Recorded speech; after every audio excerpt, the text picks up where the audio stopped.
Ah. Alam itu kan yang kita tinggali, kita rasakan, dan nanti yang kita yakini ada 3 kan. Ini sering saya sampaikan belakangan ini di beberapa kesempatan. 1, sekarang ada yang disebut dengan ardun, al-ard, yang kita terjemahkan dengan bumi tempat kita tinggal sekarang. Ya, sekarang kita ada di mana? Di Masjid Pondok Indah, ya. Bagian dari bumi. Ini di bumi. Sifatnya disebut dengan dunia. Jadi dunia itu asalnya bukan nama alamnya, tapi lebih kepada sifatnya. Ya, dunia. Dari kata dana, yadnu, dunuan, wa dunyaan. Artinya sesuatu yang cepat, sesuatu yang fana, sesuatu yang rusak, yang hilang. Jadi semua sifat kehidupan kita di tempat ini itu berlangsung cepat. Ya, kayaknya baru kemarin ketemu, sekarang sudah ketemu lagi. Kayaknya baru kemarin kenalan teman SD, sekarang sudah saling punya cucu. Ya, dan semua sifatnya rusak. Ini gelas kalau didiamkan, besok-besok kotor, rusak. Baju kalau didiamkan nggak diapa-apain, rusak. Ya, kendaraan kalau didiamkan semewah-mewahnya nggak diapa-apain, rusak. Itulah dunia. Kenapa diperkenalkan viral dunianya dibandingkan dengan bumi dan ardunnya? Untuk memberikan kesan yang kuat kepada jiwa kita. Hei, jangan sampai terjebak dengan kehidupan dunia yang sementara yang ditinggalkan. Jangan memperebutkan sesuatu yang rusak. Jangan berselisih pada sesuatu yang hilang. Ya, kan sekarang banyak orang aneh ya, memperebutkan sesuatu yang pada akhirnya yang diperebutkan itu rusak sendiri. Ya, memperebutkan sesuatu, berselisih pada sesuatu yang akan ditinggalkan, kan sama-sama meninggal. Untuk apa memperselisihkan sesuatu yang akan ditinggalkan? Kok bisa berantem, berselisih, saling mencela pada sesuatu yang sama-sama akan ditinggalkan? Itulah kenapa sering dipopulerkan dengan nama dunia. Dunia, ingat ya, kita tinggal di dunia ini. Maksudnya apa? Hei, hidupmu sementara. Hei, terkadang kita lupa bahwa itu akan berlangsung dengan cepat. Saat nanti meninggalkan tempat itu, ada tempat lain yang akan kita kunjungi. Setelah dunia apa? Belum ke akhirat. Ada waiting room dulu. Nah, sini ada waiting room. Tempat nunggu sementara sebelum nanti ke alam yang ketiga. Namanya disebut dengan kubur. Afala ya'lamu idza bu'thira ma fil kubur. Surah apa itu? Surah Al-Adiyat, surah ke-100 di ayat yang ke-9. Namanya kubur. Sifatnya disebut dengan barzakh. Ya, alamnya barzakh. Bainahuma barzakhul la yabghiyan. Barzakh itu pemisah. Bukan alam yang sesungguhnya berkehidupan, bukan. Sementara aja pemisah dari alam yang lain. Jadi sekat yang tak nampak sekatnya, tapi memisahkan dua yang berbeda, itu disebut barzakh. Bapak Ibu, kalau kita pernah lihat di lautan, atau orang diving menyelam ke laut, atau kita lihat misalnya suka ada program di YouTube ya tentang lautan itu, kan air yang tembus ke laut itu dari mana-mana kan, dari sungai menyatu. Pernah lihat ada bagian lautan tertentu yang nggak nyambung tuh arusnya antara kanan dengan kirinya. Ikan yang di sini nggak bisa tembus ke sini, begitu ke sini balik lagi, sini balik lagi. Nah itu barzakh namanya. Barzakh pemisahnya, nggak kelihatan tapi memisahkan dua bagian yang tidak menyatu. Bainahuma barzakhul la yabghiyan. Alam ini kenapa disebut barzakh? Karena dia memisahkan antara kehidupan di bumi dengan sifat dunia dengan kehidupan di alam yang ketiga, namanya akhirat. Akhirat. Kalau sudah ada taknya, ada akhir, ada akhirat. Kalau sudah ada taknya di ujung, itu artinya ujung sesuatu yang gak ada awal lagi setelah itu. Ya sudah berakhir di situ. Ya. Kalau di sini meninggal, masuk ke sini. Di sini selesai, ke sini ke akhirat. Tapi kalau di akhirat ini ujungnya nggak ada meninggal lagi. Ya, nggak ada wafat lagi, nggak ada meninggal lagi. Jadi nggak usah update status kalau di sini, statusnya akan abadi. Kalau di sini masih berpindah-pindah. Ya, mau status apapun dunia akan ditinggalkan. Begitu selesai pindah ke sini. Di sini mulai sama. Yang pejabat, yang pengusaha, pebisnis, ya, yang diplomat, yang macam-macam sampai ke sini mulai sama. Almarhum. Nanti bedanya dihisab, begitu sampai sini statusnya akan diraih sesuai dengan amalan yang ada di sini. Nah, mohon izin, mohon maaf, kalau di sini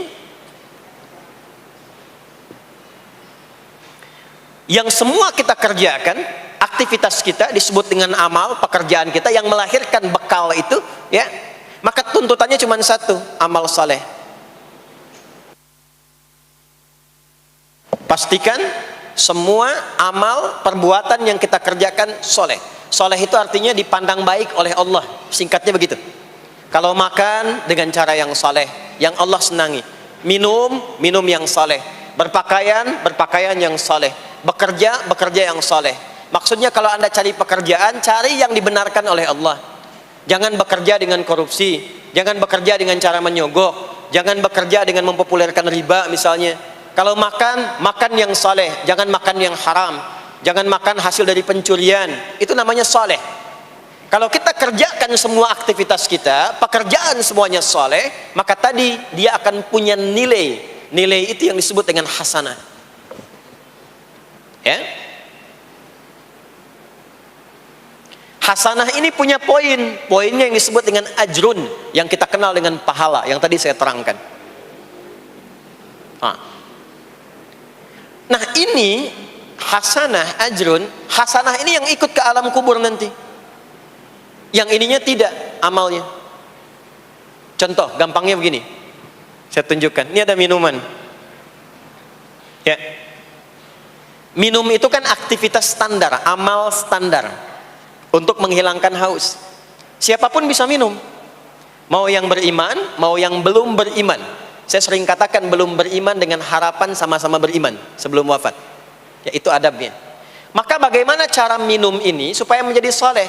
Kata Nabi di hadis Al-Bukhari, perhatikan, idza quddimat ta'amu, kalau hidangan disajikan, mau makanan mau minuman, khudz bi yaminika ma yalik, ambil dengan tangan kananmu, thumma sammillah aw iqra bismillahirrahmanirrahim. Maka sebelum diminum ucapkan bismillahirrahmanirrahim. Maka kalimat bismillahirrahmanirrahim itu yang akan menjadikan aktivitas minum menjadi hasanah. Dituliskanlah pahalanya, namanya ajrun. Minumannya itu selesai, itu masalah dunia. Hausnya hilang, keluar jadi kotoran, itu minumannya. Jadi gelasnya nggak ikut ke alam kubur. Ya, minumannya nggak ikut. Yang ikut apanya? Ini hasanahnya. Jelas sampai sini? Karena itu, semua aktivitas yang kita kerjakan dalam berkehidupan itu pasti ada pedoman dalam Al-Quran dan hadis detailnya untuk membimbing semua aktivitas kita menjadi soleh. Pedoman itulah yang sering kita kenal dengan nama doa namanya.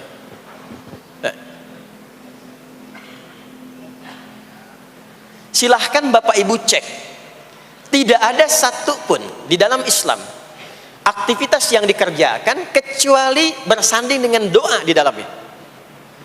Coba cek ya, bangun tidur sudah ada doanya? Sudah. Makan ada doanya? Berpakaian ada doanya? Dan kalau kita mau jujur, itu semua aktivitas doanya nggak sama. Bangun tidur dengan mau tidur sama nggak doanya? Bahkan urusan ke masjid nih, masuk masjid ada doanya nggak? Kakinya diatur kan? Kanan. Keluar masjid ada doanya? Doa masuk dengan keluar sama nggak? Tidak. Ada yang mau ke toilet ya, masuk toilet, kakinya diatur nggak? Kaki apa masuknya? Kiri. Keluar? Ada doanya nggak? Nah, perkara ke toilet pun bisa jadi amal soleh. Karena semua yang dikerjakan dalam Islam itu bernilai.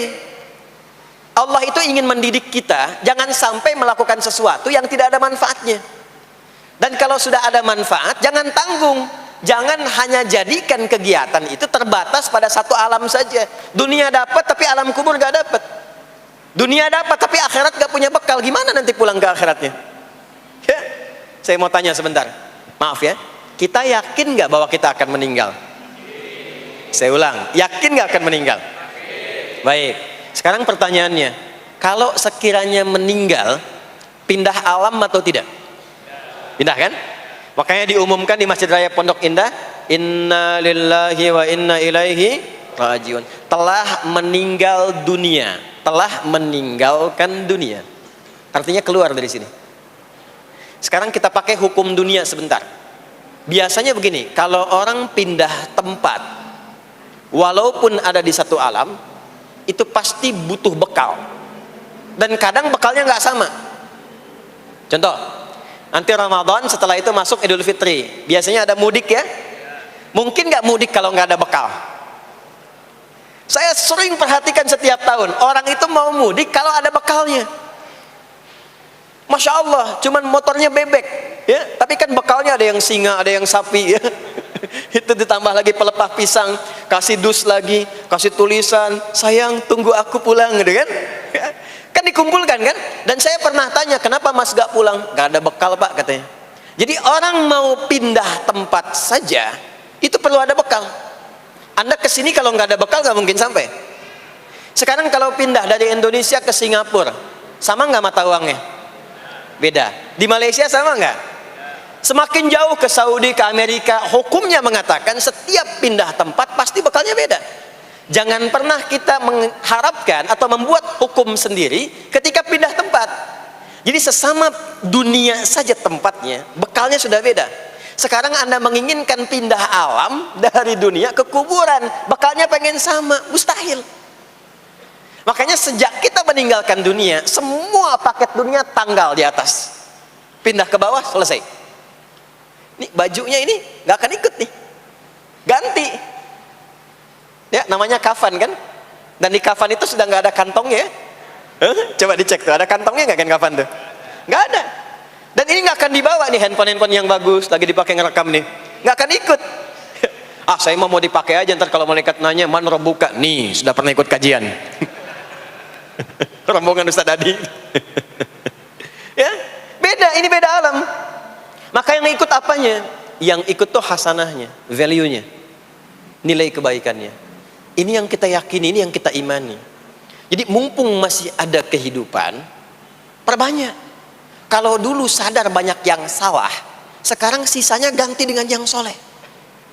Kalau sudah diperlihatkan, sekarang kan banyak yang viral di YouTube, dilihat, didengar oleh telinga kita, disimak oleh kita. Orang meninggal sedang sholat, orang meninggal setelah menjadi pemulung kebaikan, orang meninggal dalam keadaan baca Quran, diperlihatkan di mata kita. Kok bisa buka YouTube yang keluar di beranda itu? Itu kan hidayah. Jadi kalau sudah ditampakkan di depan mata, ya, didengar oleh kita, terlihat langsung, maka yang disadari salah yang dulu ganti dengan yang soleh sekarang. Kalau tidak kita lakukan, maka rugi kita saat pulang. Ini yang dimaksud surah ke-103. Wal asr innal insana lafi khusr illa alladzina amanu wa amilus salihat, amal saleh. Nah, ini nanti yang dibawa pulang ke sini. Ya, sini. Nah, bagaimana melatih supaya semua kegiatan kita itu jadi soleh? Gimana latihannya? Karena nggak mudah untuk melakukan itu. Belum tentu bangun itu langsung soleh, itu belum tentu. Belum tentu kita makan itu mendapatkan sumber yang benar, dengan cara yang benar. Bagaimana melatihnya? Maka Allah berikan kepada kita waktu-waktu khusus untuk berlatih diri tersambung dengan Allah, yang dengan ketersambungan itu akan menjaga kita di semua keadaan, baik berdiri, jalan, duduk, kerja di kantor, tidur, rebahan. Sekarang banyak kaum rebahaners, ya, tiduran, itu dipastikan kalau tersambung dengan Allah, terkoneksi, semuanya soleh. Karena kalau ingat, ya, saya duduk ingat Allah. Kalau ingat di pekerjaan ingat Allah, mustahil kita bisa menuliskan sesuatu yang Allah tidak sukai. Tambahin nolnya, ya, bikin paraf, tanda tangan pada proyek yang tidak benar, mustahil. Karena ketika sedang tanda tangan ingat Allah. Ya. Nah, dalam bahasa Arab, sesuatu yang tersambung dengan kuat sehingga selalu menempel dan sulit terpisahkan, itu bahasa Arabnya disebut dengan silah. Dari wasala yasilu silah. Ibadah yang melatih kita untuk terus tersambung sehingga ingat pada Allah di setiap keadaan, yang dengan ingat itu menjadikan otomatis amal perbuatan kita ingin dipastikan diridhoi dan disukai oleh Allah, sehingga berubah menjadi soleh. Ibadah yang melatih kita untuk mendapatkan itu disebut dengan sholat namanya. Sholat. Makanya sholat disebut sholat bukan hanya mengandung unsur doa, tapi latihan yang Allah berikan kepada kita untuk mengoneksikan diri kita sehingga dalam semua kegiatan kita ingat Allah. Itu yang dimaksud di Quran surah keempat An-Nisa di ayat ke-103. Ya. Fa idza qadaitumus salata, maka jika Anda telah tuntas mengerjakan sholat, fadhkurullah. Ciri orang yang berhasil sholatnya adalah dia mampu mengoneksikan dirinya dengan Allah. Makanya kalau sudah selesai sholat, kita sudah ingat Allah. Nah, kalau belum ingat Allah, diminta coba ingat lagi. Selesai sholat, jangan buru-buru meninggalkan tempat kita sholat. Ingat dulu, sambungkan dulu, sehingga saat keluar dari tempat kita sholat sudah ingat Allah. Bahasa Arabnya mengingat Allah itu disebut dengan zikir, zikrullah. Karena itu sholat disebut dengan zikir. Buka Quran surah ke-20 Thaha ayat ke-14. Saya nggak akan keluar dari Quran hadis sehingga nggak bisa didebat. Nggak bisa didebat. Anda nggak bisa debat karena ini bukan pikiran, karena ini Quran dan hadis. Quran surah ke-20 Thaha ayat ke-14. Innani anallahu la ilaha illa ana fa'budni wa aqimis salata lidzikri. Salat disebut dengan zikir. Zikir itu artinya ingat. Makanya tadi saya katakan di awal, salat itu melatih kita supaya ingat Allah. Karena itu ketika kita salam, assalamualaikum warahmatullahi wabarakatuh, assalamualaikum warahmatullahi wabarakatuh, belum ingat kita kepada Allah, maka diminta zikir pasca salat. Setelah salat ada zikir kan? Dan zikir pertamanya apa? Hadis Muslim, astaghfirullah, astaghfirullah, astaghfirullah. Itu yang paling singkat. Kalau mau agak panjang, astaghfirullahalazim, alladzi la ilaha illa huwal hayyul qayyum wa atubu ilaihi. Kenapa istighfar? Karena kita memohon ampun kepada Allah kalau dalam sholat tadi belum nyambung sama Allah. Karena ada orang yang saat sholat bukan ingat Allah, dia masih ingat dunia. Padahal dari sejak awal sholat sudah diminta buang urusan dunia ke belakang. Makanya kita bertakbir, itu ada kitabnya. Asrarus shalah, nadharat fi ma'anis shalah. Ketika Anda mulai bertakbir, takbir begini, Allahu Akbar. Kenapa mengangkat tangan gini salah satunya? Di antara maknanya, buang urusan dunia ke belakang. Pasrahkan dirimu kepada Allah. Kalau sholatnya ingin khusyuk, jangan bawa urusan dunia ke dalam sholat. Buang. Yang menjadikan seseorang kurang khusyuk begitu takbir, dunia masih dibawa. Lisannya berucap Allahu Akbar, tapi pikirannya motor hu akbar, mobil hu akbar, ya kan? Status tuh belum diupdate hu akbar, ya, miss call belum dibalas hu akbar. Itu bermasalah, sehingga mudah dikerjai setan. Ada setan namanya khanzab di Sunan Abu Daud. Saat seseorang mulai bertakbir, kata Nabi, fayaqulu syaitanu, di situ setan mulai beraksi. Sebelum takbir kita dibikin fokus. Anda silahkan praktekkan. Kalau mau sholat rasanya fokus, tapi mulai bertakbir Allahu Akbar, setan mulai beraksi, kata Nabi, udhkur kada, udhkur kada. Ingat ini, ingat itu. Hatta la yash'ural musalli kam rak'atan yusalli. Sampai ada orang sholat yang tidak sadar berapa rakaat sedang menunaikan sholatnya. Subuh berapa rakaat tadi? 2 diucapkan, tapi ketika dipraktekkan ada yang 3. Ada yang 1. Ya, ada yang begitu. Ada, tapi di hati saya gitu ya. Nah ini, makanya setelah kita sholat, salam, assalamualaikum, assalamualaikum, itu kita mencoba menyempurnakan dengan apa? Istighfar dulu. Kalau tadi ada yang belum tersambung, setelah itu apa? Kita sambungkan Allahumma antas salam, subhanallah, alhamdulillah, Allahu Akbar. Makanya dilatih 33 kali. Sekali belum nyambung, 2 kali. 2 kali belum nyambung, 3 kali. 3 kali belum ingat, 4 kali. Masa iya sih sampai 33 kali belum ingat juga? Bapak nama siapa? Joni. Siapa Pak? Joni. Siapa? Joni. Siapa Pak? Apa enggak dengar saya Joni? Itu baru 3 kali. Ini kita 33 kali menyebutkan subhanallah. Masa enggak nyambung juga? Alhamdulillah 33 kali. Masa enggak syukur juga? Dilatih. Kalau sudah terkoneksi, inilah dia. Fadhkurullaha qiyama. Bangun dari sholat, bangkit. Selesai sholat, mau kerja, mau kemanapun, ingat Allah. Jadi nggak ada istilahnya keluar masjid tertukar sendal, tuh nggak ada. Ada di sini yang tertukar sendal? Banyak. Insya Allah tidak ya. Kalau ingat Allah tuh nggak mungkin tertukar. Jadi begitu Anda akan menggunakan, yang punya orang lain sadar tuh, astagfirullah, Allah mengawasi, bukan punya saya walaupun mirip. Ya, walaupun mirip. Ya, pakai yang punya kita, itu akan diarahkan. Tapi kalau nggak ingat ada yang mengawasi, nggak ingat ada yang lihat, nggak ingat akan dihisab. Mana ya tadi? Oh, ini dia, masya Allah, lupa saya. Pakai masya Allah lah gitu. Dia pakai yang paling bagus tuh. Pulang dia, padahal dia ke masjid tuh nggak pakai sendal. Pekerjaan juga begitu, nggak akan sembarangan ngambil yang bukan haknya. Kerjakan proyek yang tidak benar. Demi Allah, kalau di Indonesia ini muslimnya benar semua sholatnya, makmur.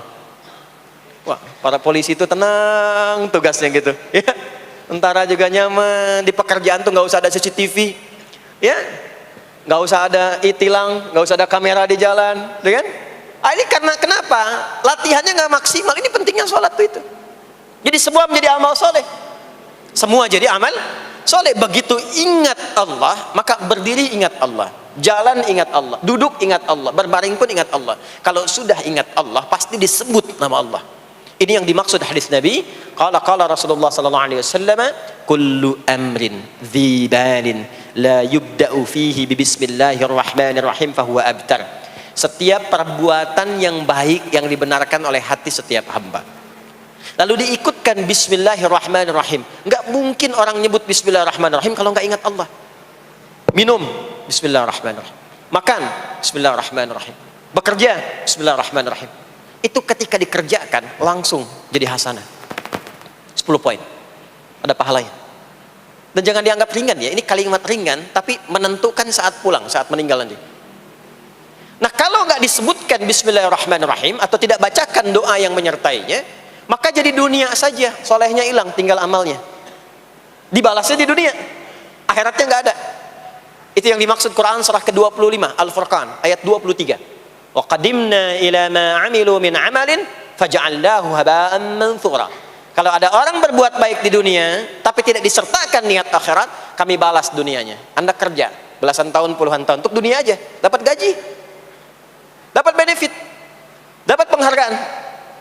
Ada yang juara, ada yang dapat bintang, champion, ya, ada yang promosi jabatan, tapi niatnya untuk dunia. Allah adil, kata Allah, kerja keras dia untuk dunia, saya balas dengan balasan dunia. Tapi kalau diniatkan akhirat, dunia dapat, akhiratnya pun dapat. Kan kerjanya sama, etosnya sama, di tempat yang sama. Kita niatkan akhirat, gak ada ruginya. Begitu meninggal, dapat.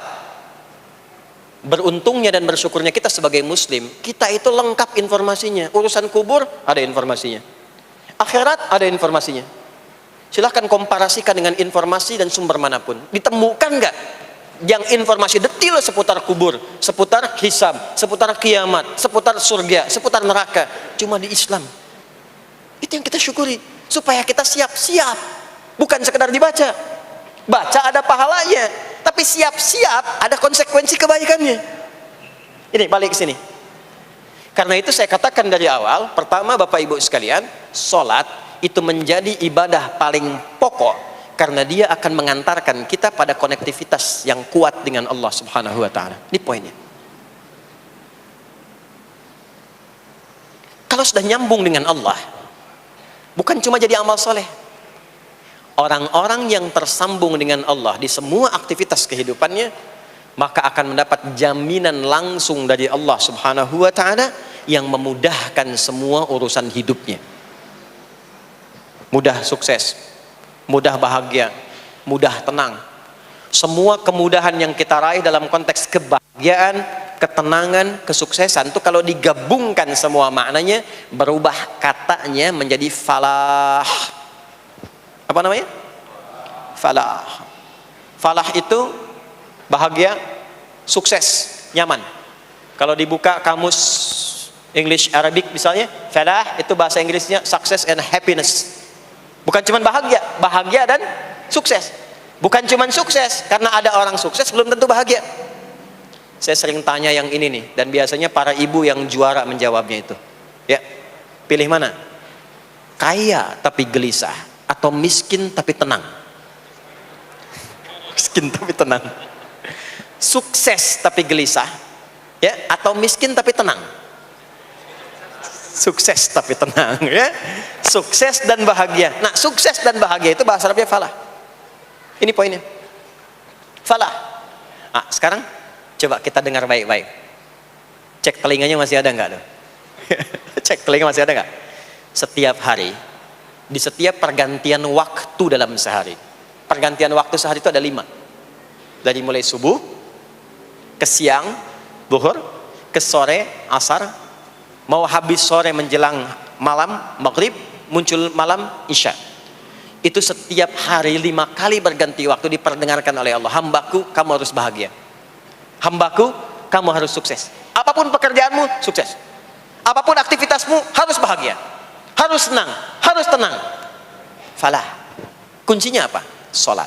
Diperdengarkanlah hayya 'alas shalah. Diperdengarkan di telinga kita. Telinga bahasa Arabnya udhun. Jamaknya adzan. Maka kalimat yang diperdengarkan 5 kali sehari itu disebut dengan adzan. Dan satu-satunya lafaz yang diperdengarkan 24 jam di muka bumi ini tak pernah berhenti. Makanya setiap tempat terjadi perbedaan waktu sholat. Ya, di sini tadi subuhnya jam berapa? 4.13, 12, 49, 4.10. Terjadi perbedaan pendapat tentang waktu subuh. Ya, ini menandakan bahwa bukan dari tempat yang sama. Saya di Bekasi tadi 49, 4:09, sini 4.13. Jadi setiap detik, setiap menit, ini adzan, sana adzan, ini adzan, sana adzan, terus bersautan. Dan kalau kita dengarkan sedunia itu dari beda waktu, 24 jam diperdengarkan. Hayya 'alas shalah, ayo salat. Kenapa mesti salat ya Allah? Hayya 'alal falah. Dengar tuh baik-baik kata Allah. Salat akan mengantarkan engkau pada kebahagiaan. Salat mendekatkan engkau pada kesuksesan. Salat mengantarkan engkau pada kedamaian. Makanya kalau orang salat pasti tenang hatinya. Kalau nggak percaya silakan. Salat itu diantara manfaatnya mendatangkan ketenangan. Salat mendatangkan kesuksesan. Karena itu salat bukan hanya ibadah yang diwajibkan pada umatnya Nabi Muhammad SAW saja, tidak. Semua nabi dan rasul yang pernah bertugas di bumi itu semuanya salat dan meminta umatnya salat. Hanya memang kita yang paling sempurna menunaikannya, caranya. Ya, dulu umat nabi-nabi lain juga salat. Contoh, Nabi Musa salat. Nanti diviralkan di Quran surah ke-20 Thaha ayat 14. Nabi Isa alaihi salam yang paling dekat ke Nabi Muhammad 600 tahun sebelum Nabi lahir, itu salat. Beliau salat. Diviralkan di Quran surah 19 Maryam ayat 31 sampai 33. Ya, sampai ke 33-nya wa ja'alani mubarakan aina ma kuntu wa awsani bis shalah. Salat. Siapa lagi? Nabi Zakaria. Nabi Zakaria itu kapan beliau mendapatkan berita gembira akan punya anak? Saat salat. Jadi berdoa, masuk ke mihrabnya Maryam, melihat Maryam punya banyak keistimewaan, maka beliau salat di mihrabnya itu. Di Quran surah ketiga Ali Imran ayat 38 sampai 39. Hunalika da'a Zakaria rabbah qala rabbi habli min ladunka dzurriyyatan thayyibah innaka sami'ud du'a. Turun jawaban, fanadathul malaikatu wa huwa qa'imun yusalli fil mihrab anna Allah yubashshiruka bi Yahya. Jadi Nabi Zakaria itu dapat berita akan punya anak namanya Yahya saat salat. Di salat itu kalau dikerjakan bisa berdampak pada percepatan terkabulnya doa. Minta apapun dijawab sepanjang maslahat. Makanya nanti untuk umat Nabi Muhammad jangan tunggu, panggilan salatnya adalah panggilan langsung dari Allah. Minta, punya masalah apa? Aku selesaikan kata Allah. Di salat itu bukan main-main, bukan beban, bukan sekedar kewajiban, tapi kewajiban yang dipaksa untuk membahagiakan kita. Kalau Allah nggak sayang, nggak akan disuruh salat. Pak, Bu, itu panggilan salat. Perhatikan panggilan pertamanya, Al-Baqarah ayat 45. Wasta'inu bis sabri was salah. Kata Allah, hei hambaku, kalau engkau punya masalah, sabar dulu, terima. Karena aku titipkan masalah itu kepadamu untuk meningkatkan kualitas hidupmu, bukan ingin membebanimu. Dan tidak mungkin aku uji engkau dengan masalah itu kecuali engkau mampu mengatasinya. La yukallifullahu nafsan illa wus'aha. Nah sekarang bawa itu lewat sholat, minta solusi kepada Allah. Terima dulu dengan sabar. Setelah itu belajar untuk meningkatkan kualitas hidup, dan bawa lewat sholat, minta solusi. Ternyata saat kita menunaikan sholat itu diperintahkan oleh Allah, minta punya masalah apa. Makanya kita katakan, begitu Allah perintahkan wasta'inu bis sabri wassalah. Hei, kalau punya masalah terima dengan sabar, minta tolong, minta solusi kepada Allah lewat salat. Maka ketika kita minta, kita robah kalimatnya dari wasta'inu, kata perintah, menjadi bentuk permohonan, fi'il mudhari. Iyyaka na'budu wa iyyaka itu ketika Anda mengucapkan iyyaka na'budu wa iyyaka nasta'in, fikihnya begini, ucapkan di lisan, hadirkan dalam hati dan pikiran kita masalah apa yang sedang kita rasakan. Minta kepada Allah solusinya. Minta. Jadi bukan sekedar diucapkan. Karena hadis qudsinya berbunyi begini, hadis qudsinya. An Abi Hurairah radhiyallahu ta'ala anhu qala, qala Rasulullah sallallahu alaihi wasallam, qala Allah azza wa jalla, Allah berfirman. Saya langsung saja ke bagian kalimat iyyaka na'budunya. Idza qala al-'abdu, kalau seorang hamba berkata dalam salatnya, iyyaka na'budu wa iyyaka nasta'in, ya Allah, sekarang hamba salat kepadamu, ibadah hanya kepadamu, seperti yang kau perintahkan. Maka hamba memohon kepadamu, ya Allah, seperti yang kau janjikan. Wa iyyaka nasta'in. Lalu hadirkan dalam benak kita, ya Allah, engkau maha tahu sebelum hamba ungkapkan. Hamba punya persoalan ini. Mohon kepadamu, ya Allah, hilangkan semua masalah itu. Berikan hamba solusi yang terbaik. Berikan hamba keberkahan darimu. Itu sekilas hadir dalam jiwa kita. Maka apa yang terjadi? Qala Allah azza wa jalla, dijawab kalimatnya itu, hadza baini wa baina 'abdi wa li 'abdi ma sa'al. Ini perjanjian antara aku dengan hambaku. Kalau hambaku benar sholatnya sampai kalimat ini, apapun yang dia mintakan sekarang, aku akan kabulkan. Sepanjang itu ada maslahat untuk dirinya. Dicontohkan itu oleh Nabi Zakaria. Beliau itu minta saat berdiri, Pak, bukan saat sujud. Dimulai dari berdiri. Nanti akumulasinya saat sujud. Itu berdiri aja, kalau benar mintanya dikabulkan. Tidak menunggu selesai sholat. Dan ada fikihnya, nggak sembarangan, ada fikihnya nanti. Ada fikihnya, ya, ada tuntunannya. Alhamdulillah. Poinnya adalah sholat itu solusi. Makanya jangankan Nabi yang tadi saya sebutkan, Nabi Ismail itu saking pentingnya sholat, wasiat beliau yang diviralkan di Al-Quran untuk semua keluarganya sholat. Ada di Quran surah 19 Maryam ayat 55. Wa kana ya'muru ahlahu bis shalah. Kata Allah, dan tercatat Ismail itu pernah berwasiat meminta semua keluarganya, hei, sholat. Jadi kalau kita mau urut sampai ke atas, semua sholat. Muhammad sallallahu alaihi wasallam bin Abdullah bin Abdul Muttalib bin Hashim bin Abdul Manaf bin Qusay bin Murrah bin Kilab bin Ka'ab bin Ghalib bin Fihr bin Malik bin Nadar bin Kinana bin Khuzaimah bin Mudrikah bin Ilyas bin Nizar bin Mudar bin Ma'ad bin Adnan bin Addi bin Adri bin Muqawwam bin Nahur bin Tarikh bin Ya'rub bin Yasjub bin Nabit bin Ismail alaihi salam bin Ibrahim alaihi salam bin Azar atau bin Nahur bin Abir bin Kinan bin Arfakhshad bin Sam bin Nuh alaihi salam bin Mikhlail Matusyalah bin Kinan bin Anwas bin Thith bin Adam alaihi salam. Semua salat. Coba ulangi itu. Semua salat. Para nabi salat, para rasul salat. Anda bukan nabi, bukan rasul, nggak mau sholat dan pengen mudah hidupnya, pengen masuk surga Firdaus lagi, Anda sehat. Jadi ini pentingnya sholat itu bukan cuma kewajiban, tapi diwajibkan, dipaksa dengan wajib itu supaya bahagia, supaya falah. Makanya kalau ada panggilan azan, cara memahaminya ini falah. Oh, ini solusi saya di sini nih, kebahagiaan saya ada di sini, kesuksesan saya ada di sini. Ya, makanya ketika dipanggil oleh muadzin, hayya 'alas shalah, labbaik, siap saya. Di sini. Ini poinnya. Nah, saya sambungkan kembali, ya. Ketika seseorang dilatih lewat salat dan sudah mulai tersambung dengan Allah Subhanahu wa taala, maksudnya ingat Allah, tertatalah semua aktivitasnya. Maka berubahlah lewat salat ini, lewat latihan ini, semua kegiatannya berubah, didorong menjadi amal soleh. Karena itu, setiap orang yang sholatnya benar, yang pertama dianugerahkan oleh Allah kepada orang sholat itu bukan dunia, tapi perubahan perilakunya menjadi lebih baik. Jadi bukan kaya dulu, ya.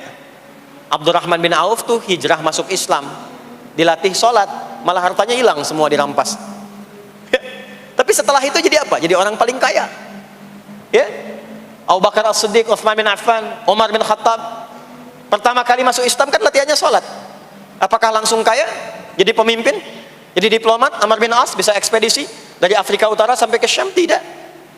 Yang diberikan apa? Perubahan perilaku dulu. dihilangkan sifat-sifat buruknya, dijaga dengan kemuliaan. Jadi dua sumber yang menjadikan manusia itu buruk dalam nafsunya itu ada dua. Di nafsu itu nanti punya dorongan untuk mengarahkan kepada yang buruk, namanya fujur. Lawannya nanti takwa. Lawannya takwa. Di Quran surah Asy-Syams surah 91 ayat 7 sampai 10, wa nafsin wa ma sawwaha fa alhamaha fujuraha wa taqwaha. Nah, fujur itu nanti yang membisikkan, mengarahkan kepada hal-hal yang negatif. Itu yang ditunggangi oleh setan. Setan memberikan was-was itu ke nafsu, ke fujurnya. Alladzi yuwaswisu fi sudur innas. Di dalam sudur ada qalbu, di dalam qalbu ada nafas, di dalam nafas ada fujur. Fujur itu yang digoda. Maka keluarlah kemudian dua hal. Yang pertama ada yang disebut dengan fahsya. Fahsya itu dorongan dari syahwat untuk berbuat yang menyimpang. Pornografi, porno aksi, LGBT, kata-kata jorok itu fahsya. Nanti temannya adalah mungkar. Mungkar itu keburukan yang diingkari, ditolak oleh hati, sumbernya nafsu perut dan akal. Mencuri itu mungkar, merampok itu mungkar, korupsi, membunuh, menipu itu mungkar. Jadi sumber keburukan itu cuma dua. Kalau bukan fahsya itu mungkar. Orang yang sholatnya benar, maka parameternya itu, ukuran pertama kali dia dapatkan adalah ditutupnya oleh Allah, dijaganya oleh Allah keadaan nafsunya, sehingga dia tidak dikontrol oleh perbuatan fahsya dan mungkarnya. Maka aktiflah sinyal takwanya. Takwa itu lawan nafsu. Makanya nanti kaitan takwa dengan nafsu sama-sama disebutkan. Nafsu 115 kali, takwa yang terkait fungsi nafsu 115 kali. Takwa digembosi, ya, awas, diwaswasi oleh setan, setan disebutkan 88 kali. Takwa disupport oleh malaikat, malaikat di Quran disebutkan 88 kali. Ini bukan ilmu tak-atik, hitung sendiri aja kalau mau. Itu menarik tuh. Karena sama, kalau Anda mendengar suara adzan kan ada bisikan kan? Cepat, sudah adzan, siap-siap. Itu malaikat tuh. Tapi begitu selesai adzan, la ilaha illallah, tenang, baru adzan, belum qomat. Itu setan. Terus dua-duanya tuh, ya, memberikan bisikan, yang satu mensupport dan seterusnya. Yang paling menarik adalah kalau sholat kita benar, maka sinyal takwa aktif. Makanya amalan takwa pertama itu sholat. Setelah beriman, amalan takwa pertama sholat. Al-Baqarah ayat 2 dan 3. Dzalikal kitabu la raiba fi hudal lil muttaqin. Siapa muttaqin, orang takwa di situ? Ayat 3-nya, alladzina yu'minuna bil ghaibi wa yuqimunas shalah. Jadi kalau sholatnya aktif, takwanya aktif, sinyalnya aktif, sinyal itu yang akan menutup fahsya dan mungkar. Maka turunlah Quran surah ke-29 ayat ke-45. Utlu ma uhiya ilaika minal kitabi wa aqimis shalah. Kita hafal tengahnya, innas salata tanha 'anil fahsya'i wal munkar. Maka kalau orang sholat tidak akan berbuat fahsya, tidak ada lagi yang melambai laki-laki. Allah, nggak ada. Laki-laki yang laki-laki, perempuan-perempuan. Nggak ada lagi tontonan-tontonan pornografi. Yang jorok-jorok, yang kotor-kotor. Nggak ada lagi kata-kata kotor di lisan itu. Karena lisannya dilatih untuk mengucapkan yang baik-baik. Allah, sami Allahu liman hamidah, subhanallah, alhamdulillah, Allahu akbar. Makanya pasca sholat itu berubah. Maaf ya, Allah tidak memberikan kepada Nabi Muhammad SAW tongkatnya Nabi Musa, mukjizatnya Nabi Isa, apalagi Nabi Ibrahim dan selainnya. Tapi Allah turunkan Al-Quran kepada Nabi Muhammad SAW, lalu dipraktekkan Quran itu pertama lewat sholat. Anda tahu apa yang terjadi? Nabi Muhammad itu diutus oleh Allah dalam lingkup masyarakat yang sangat terbelakang dan hatam kriminal. Jadi kriminalnya bukan dikerjakan, hatam. Dan nyaris tidak kenal kebaikan, makanya disebut dengan jahiliyah. Kalau Bapak Ibu tanya di zaman Nabi, ya maaf, ada pezina? Bukan cuman ada, hatam, perfeksionis zinanya. Gitu. Membunuh itu, ya, mabuk, ada orang mabuk kekinian di zaman jahiliyah, Pemabuk amatir itu 5 kali sehari mabuknya. Yang amatir. Jadi kalau baru mabuk sekali, 2 kali, itu coba-coba. Amatir itu 5 kali. Pembegal. Ya, sekarang kita dengar berita ada begal ini itu. Jahiliyah itu sekampung begal semua. Kampung Gifar.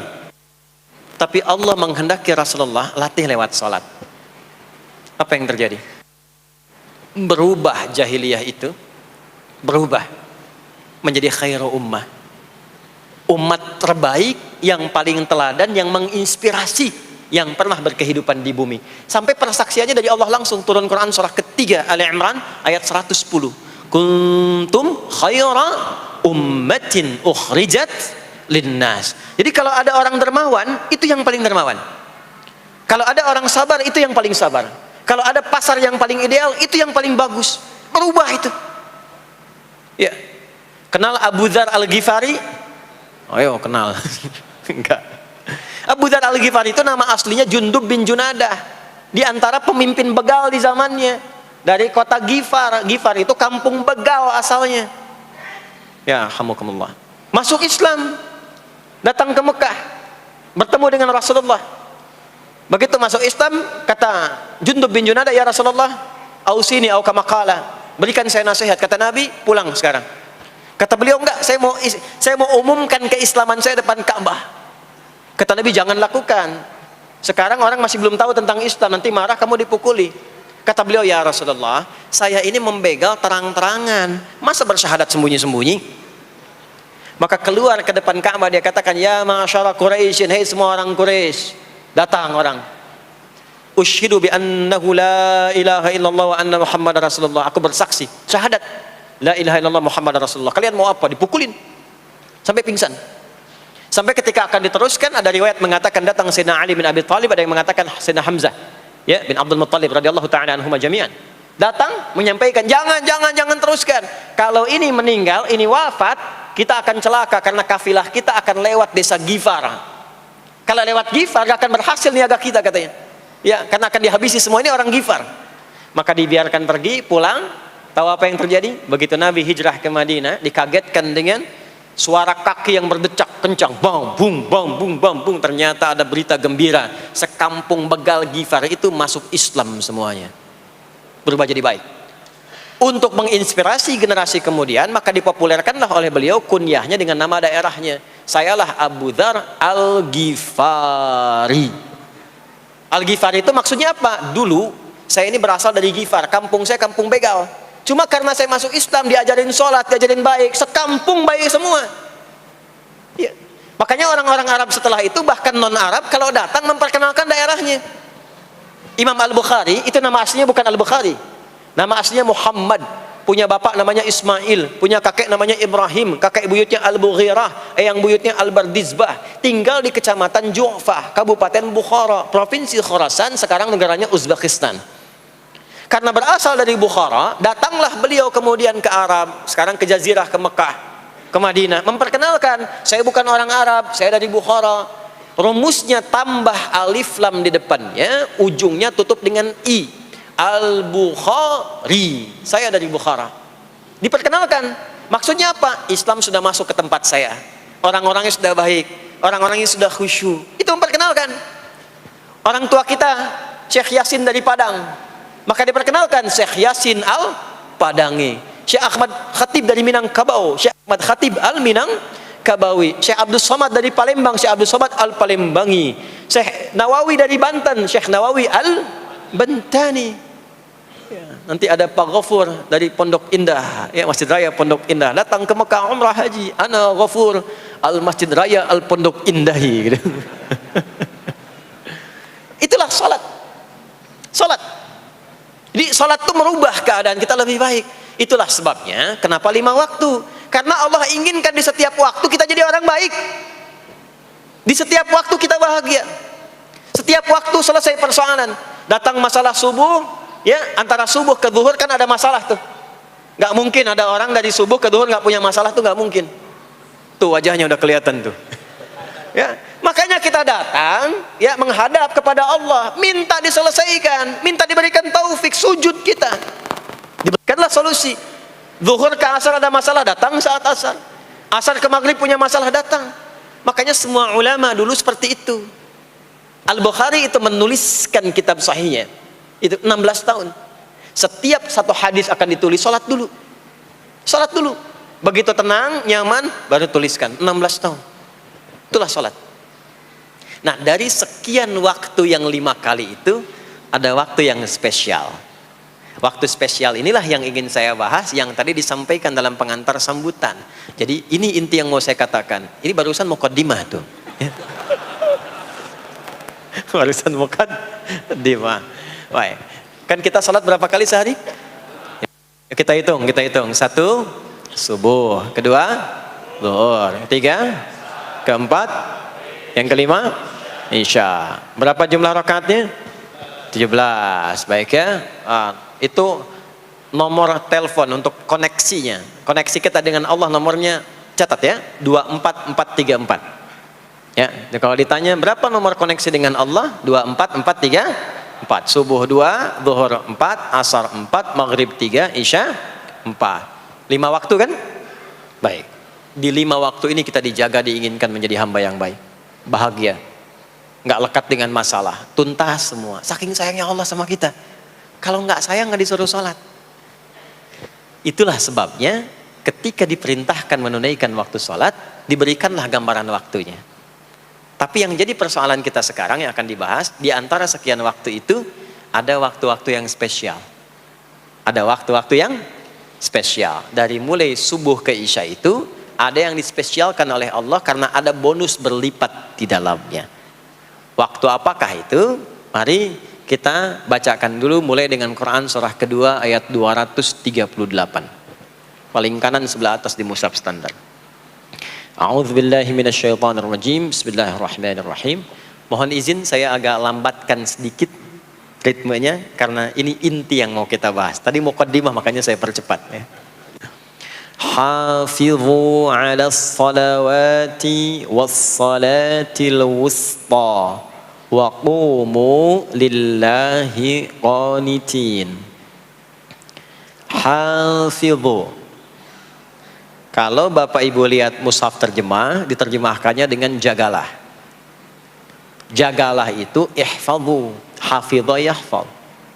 Tapi kalau ada alif setelah ha, hafidhu, itu berarti fi'il madhinya, past tense-nya, akar kata kerjanya hafadha, yuhafidhu. Alifnya mufa'alah, bermakna saling. Jadi mengartikannya begini, hafidhu 'alas salawati. Hei, hendaklah kalian saling menjaga waktu sholat. Kalau saling itu sendirian atau banyakan? Banyakan. Jadi kalau bapak di rumah ada 5 orang, bapak, ibu, dan 3 orang anak, maka jangan sholat sendirian pak.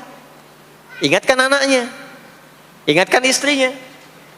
Istri bangun duluan, ingatkan suaminya. Makanya waktu sholat itu, maaf, jangan cuma disandarkan pada azan yang kita dengar di masjid, harus hafal. Bahkan nanti gini, di Quran surah keempat ayat 103 itu, di ujung ayatnya, itu ada penanda ciri standar orang beriman. Maaf, kita tanya dulu nih, kita beriman tidak hari ini? Halo, beriman? Hati-hati ya, karena kata Nabi ada yang subuh beriman, sorenya sudah kufur tuh. Ya, yusbihu mu'mina wa yumsi kafira. Hati-hati ya. Yuk, apa ciri orang beriman tuh? Iman itu konfirmasinya bisa didapatkan satu melalui suara adzan. Adzan itu sama dengan penanda waktu sholat. Tahu dari mana iman itu bisa dicek dengan suara adzan? Quran surah ke-8 Al-Anfal di ayat yang kedua. Innamal mu'minuna alladzina idza dzukirallahu wajilat qulubuhum. Sungguh insan beriman itu ciri standarnya bisa dilihat. Kalau disebutkan nama Allah, ada konfirmasi iman dalam hatinya. Jadi iman itu letaknya di kolbu. Nanti konfirmasinya lewat suara adzan, dipanggil, disebutkan nama Allah. Makanya disebutkan nama Allah 5 kali dalam sehari untuk mengecek iman ada nggak dari subuh sampai isya. Ya, Allahu Akbar, Allahu Akbar. Ada getaran di hati kita, sudah adzan. Nah itulah iman. Itulah iman. Makanya orang yang punya iman dengan yang belum punya iman akan beda getarannya. Ini hanya dimiliki oleh orang yang punya iman saja. Yang belum punya iman nggak bisa, nggak punya itu. Allahu Akbar, Allahu Akbar. Surah apaan nih? Toanya kencang banget, ya. Tapi kalau orang beriman, Allahu Akbar, Allahu Akbar, ya Allah sudah adzan. Itu konfirmasi itu. Nanti semakin tinggi imannya, bahkan ada yang orang sudah menunggu sebelum tiba waktunya. Tadi subuh jam 4:13 di sini. Ada yang nunggu dari jam 3. Padahal belum dipanggil. Ya. Masya Allah. Di Bekasi 4:09. Allahu Akbar, Allahu Akbar. Azan. Ingat dia. Nah, itu ciri beriman. Cuman imannya standar. Jadi bukan iman yang kuat. Standar. Kuat belum, lemah tidak. Allahu Akbar, Allahu Akbar. Jam 4:09, jam 3 sudah bangun. Nunggu itu, iman yang kuat. Masya Allah. Ada yang baru subuh dan nunggu isya. Tunggu. Kuat. Ada yang sudah qomat, sudah la ilaha illallah, belum kepanggil, dipanggil 4:09, dia baru bangun jam 9:04.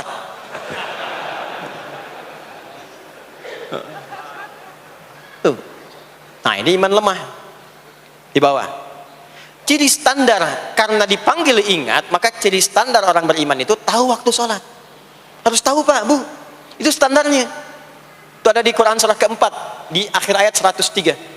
Inna salata kanat 'alal mu'minina kitaban mawquta.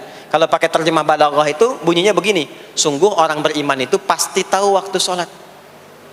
Nah, jadi kalau ditanya jam berapa zuhur nanti belum bisa kita jawab dengan sempurna, itu artinya apa? Imannya belum naik itu ke level standar, belum menguat. Ya, ini poinnya. Nanti kapan waktu sholat itu tiba? Kalau ada yang belum ingat, jangan dibiarkan tidak ingat. Makanya kata Al-Quran, saling menjaga ya waktu sholat itu. Jangan sampai di keluargamu, ada temanmu, kolegamu, bahkan tetanggamu itu nggak tahu waktu sholat. Bahkan nggak sholat, itu bahaya. Kalau memang sayang sama anak, ingatkan. Sayang istri dengan suami, ingatkan. Tanda istri beriman yang cinta dengan suaminya, tanda pertamanya ketika mengingatkan suaminya pada semua hal yang disukai oleh Allah. Begitu sebaliknya. Maka kata Al-Quran, hafidhu, saling menjaga waktu sholat. Disebutkan di situ alas sholawat. Bentuknya begini. Tulisannya alif, lam, waw, alif, ta maftuha begini. Alas, begini tulisannya. Karena nanti ada yang begini, ada yang begini. As-sholat, ada yang begini. Biar saja, nggak usah. Ada yang begini, ta marbutah. Seperti Al-Baqarah ayat 3, alladzina yu'minuna bil ghaibi wa yuqimunas shalah. Begini tulisannya. Ada yang begini. As-salat pakai alif, ta, gini. Tapi di Al-Baqarah ayat 238 tulisannya begini. Alas salawati, taknya terbuka. Secara singkat begini, secara singkat. Kalau tulisannya begini, maka yang dimaksud salat fardu. Yang dimaksud salat apa? Salat fardu. Salat fardu itu ada berapa? 5 waktu. Maka kata Allah, hei, saling jaga ya. Waktu salat yang fardu itu yang 5 waktu. Di antara yang 5 itu ada yang spesial. Was-salatil wusta, waktu yang pertengahan. Tengah-tengah. Di antara 5 waktu itu. Yuk kita tuliskan dulu sebentar. Sebentar. Salat ada salat apa saja?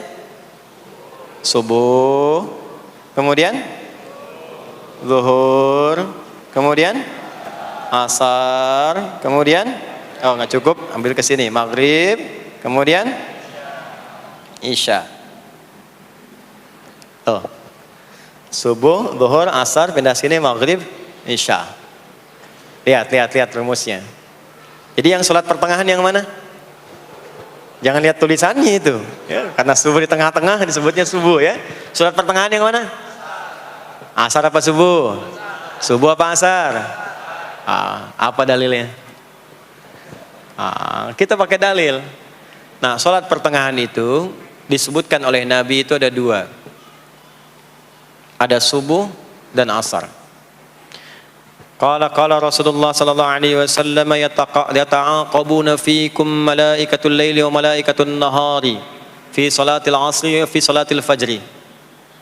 Berebut semua malaikat yang bertugas di siang dan malam, berebut membersamai kita. Kalau berebut itu artinya kalau ada yang berdoa diaminkan, kalau ada yang mohon ampun diistighfarkan oleh malaikat.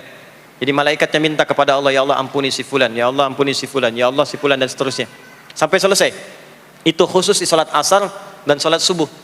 Sampai kemudian thumma yas'aduna ila sama, kemudian mereka para malaikat itu kembali bertugas masing-masing, lalu Allah mengonfirmasi kepada mereka untuk menunjukkan kebenaran tugas malaikat yang tidak bermaksiat. Allah Maha tahu tentang hambanya, Maha tahu. Tapi Allah ingin menunjukkan kepada kita apa yang benar dari lisan malaikat itu, yang nggak pernah berdusta. Ya, maka Allah bertanya kepada malaikat, bagaimana keadaan hambaku ketika engkau tinggalkan? Maka disampaikan oleh malaikat itu, ya Allah, aku meninggalkan hambamu si fulan, dia sedang menunaikan ibadah, dia sedang sholat kepadamu, dan khusyuk berdoa, dan seterusnya. Maka apa jawabannya? Saksikanlah, ketika malaikat menyampaikan sedang ibadah, maka turun bonus dari Allah untuk mengampuni dosa si hamba itu. Itulah manfaatnya waktu pertengahan. Waktunya disebutkan di hadis ini asar dan subuh. Antara asar dan subuh itu masih ada yang unggul, ada yang istimewa lagi. Apa yang istimewa? Antara asar dan subuh yang istimewa terletak di subuhnya. Jadi dari 5 waktu ini, yang pertengahan asar dan subuh, karena amal di bawah ditunjukkan untuk mendapatkan penilaian langsung dari Allah seketika dan memberikan jawaban dari apa yang kita inginkan, asar dan subuh. Tapi dibandingkan asar dengan subuh, bila keduanya dibandingkan, dua-duanya mulia. Maka subuh punya kemuliaan yang tidak dimiliki oleh asar. Ya, makanya nanti asar bisa bertemu dengan zuhur, masih ada jama, masih ada qasar. Maghrib ketemu isya, masih ada jama, ada qasar. Ya, tapi subuh nggak bisa di jama, nggak bisa di qasar. Ya, makanya subuh letaknya jauh, ke isya jauh, ke zuhur jauh.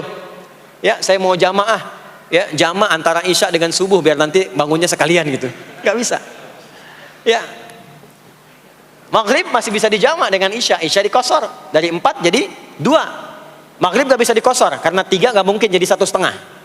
Ya, zuhur udah 2, masa mau dikurangin lagi? Subuh udah 2, gak mungkin dikurangi lagi. Maka dari itu subuh menyendiri sendiri. Nah, ada apa kemuliaan di subuh itu? Maka turunlah Quran surah ke-17 ayat 78 yang tadi saya bacakan di awal. Aqimis salata liduluki syamsi ila ghasaqil lail. Sampai sini zuhur sampai isya. Dulu kisyamsi tergelincir matahari itu zuhur. Sampai ghasaqil lail tiba malam itu isya. Lalu ditutup ujungnya wa qur'anal fajr. Khusus untuk subuh itu ditambahkan selain salat ada bahasa Quran di Quran sendiri. Khusus untuk subuh redaksinya ditambahkan dengan Quran. Apa itu Quran? Halo, apa itu Quran? Kalau tidak tahu cepat katakan wallahu a'lam deh. Apa itu Quran? Wallahu a'lam. Ada Quran, ada Al-Quran. Ada Quran, ada Al-Quran. Kalau yang disebut Al-Quran itu mutlak firman Allah. Dari mulai Al-Fatihah sampai An-Nas. Ini yang terdapat di dalam mushaf ini, di 2 jilid ini. Ya, itu Al-Quran. Kalau disebutkan Quran tanpa alif lam, maka yang dimaksudkan bacaan secara umum. Apakah itu Al-Quran, doa, istighfar, semua bacaan itu Quran. Kemuliaan sholat subuh itu dimulai sejak waktu fajar, matahari mulai keluar sinarnya untuk membelah gelapnya malam, itu sinarnya disebut dengan fajar. Nanti subuhnya saya terangkan di akhir. Sinarnya dibelah, membelah kegelapan malam, fajar shadiq. Maka pada saat itu bukan hanya sholatnya yang punya keistimewaan seperti sholat asar tadi, tapi semua bacaannya langsung dijawab seketika oleh Allah Subhanahu wa Ta'ala, dipersaksikan oleh seluruh malaikat dan dijawab langsung oleh Allah Subhanahu wa Ta'ala.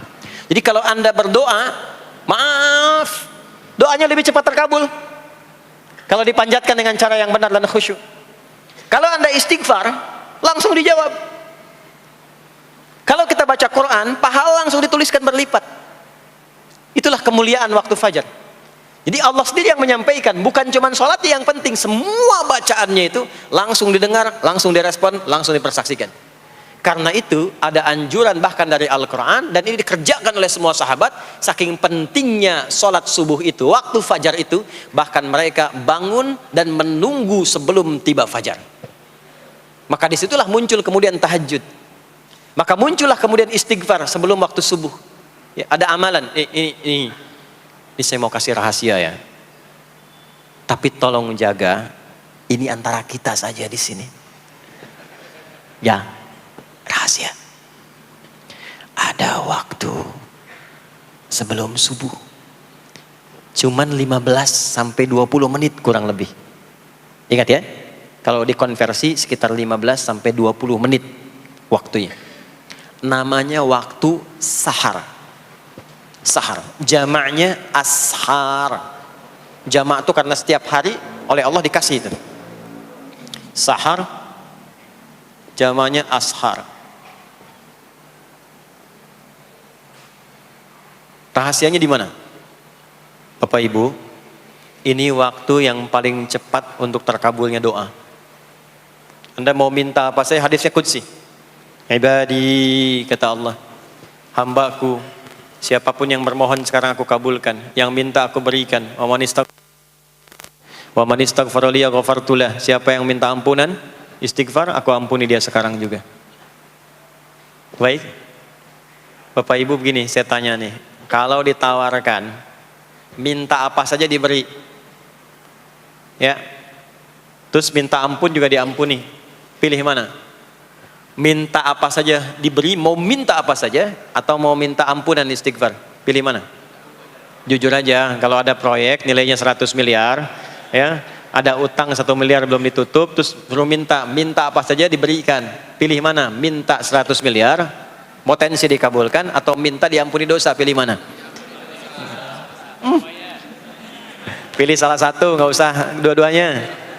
Oh, ada tawaran dikasih 100 miliar atau diampuni dosa, pilih mana? Ampuni dosa. Pelan banget ya. Kata ibu kalau bisa dua-duanya gitu. Coba, kalau ada rumus begini, Anda disuruh memilih apakah dunia dan seisinya atau memilih ampunan Allah, maka pilih ampunan Allah. Karena nanti ada rahasia yang kedua. Banyak rahasia ini. Ada rahasia istighfar. Istighfar itu kalau sudah menyatu dengan jiwa kita, sudah terbiasa maksudnya. Biasa istighfar, dan jadi karakter. Jadi kebiasaan. Bukan hanya pasca sholat, di mobil istighfar, di kantor masuk istighfar. Sudah kebawa, udah refleks itu. Faidah keutamaan untuk orang yang rajin istighfar itu ada dua. Satu, diampuni dosanya oleh Allah, yang cirinya nanti akan dijaga dari maksiat. Ya, bukan maksum, karena maksum itu untuk para nabi. Untuk para nabi dan rasul. Manusia nggak ada yang maksum selain nabi dan rasul. Maksudnya apa? Diberikan petunjuk oleh Allah untuk menjaga diri. Sehingga ketika dosanya diampuni, dia nggak berbuat dosa itu lagi. Mata biasa melihat yang tidak baik. Tobat, diampuni dosa mata itu, cirinya adalah mata nggak senang lihat yang nggak baik lagi. Itu dosa mata diampuni. Ciri tobat diterima. Maka istighfar itu menggugurkan dosa-dosa dan menjaga kita dari perbuatan salah. Yang kedua, orang yang sudah terbiasa beristighfar, itu doa cepat dikabulkan, bahkan sebelum ia memintanya dan memohonkannya. Di sebelum melafazkannya, itu bisa terjadi Allah sudah mengabulkannya. Itulah kemuliaan istighfar. Nah, orang-orang yang istighfar, menunggu waktu datangnya fajar, itu mendapatkan kemuliaan langsung dari Allah, sampai dikatakan di Al-Quran, disebutkan sebagai orang-orang yang akan menghuni taman surga, yang sekarang sedang beraktivitas di dunia. Itu ada di Quran surah ke-51 ayat 15 sampai 18. Yang istighfarnya di ayat 18. Ya, jaminan surganya ayat 15, 16, 17-nya tentang tahajud. Innal muttaqina fi jannatin wa 'uyun akhidhina ma atahum rabbuhum innahum kanu qabla dhalika muhsinin. 17-nya kanu qalilan minal laili ma yahja'un. Bahkan nunggu waktu sahar, nunggu subuh, tahajud dulu. Kemudian 18-nya, wabil ashari hum yastaghfirun. Istighfar.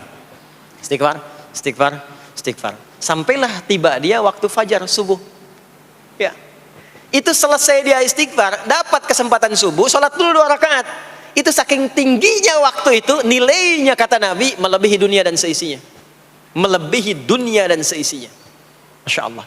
Makanya muncul kemudian sabda Nabi, raka'atul fajri khairum minad dunya wa ma fiha. 2 rakaat subuh ini daripada dunia dan seisinya. Itu asalnya di sini. Jadi memang subuh itu masih diperjuangkan. Dan subuh itu generatornya, kalau subuh sudah bisa konsisten, yang lainnya ikut.